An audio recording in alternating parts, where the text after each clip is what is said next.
Creativity is not an innate quality. It's a skill that you can develop in yourself. When you see some people are more creative than others, it's just because their upbringing was different from you. Maybe their schooling or their upbringing at home was so different that they have already developed the creativity muscle.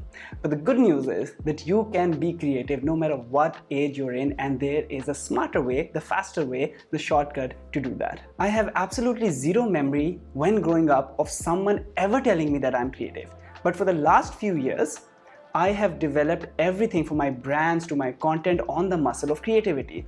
So no creativity at all during the first quarter life until 25 years old, and then using creativity for everything. What happened? Here's a simple method. Step 1.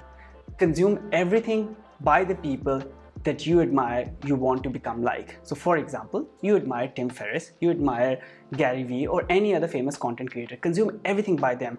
Their YouTube videos, their podcasts, their interviews, any content that they put out. What happens? Over time, by consuming their content, you start adopting their mental models and you start thinking like them.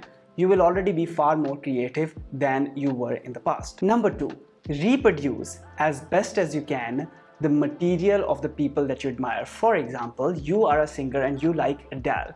Sing Adele's songs as close to her voice, her tonality that you can. You probably like Tanmay Bhatt's videos on YouTube.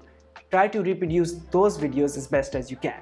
Over time, what happens? That you're building muscle. When you are reproducing the content that you are consuming, you start developing your own note, your own style, your own sense, your own taste.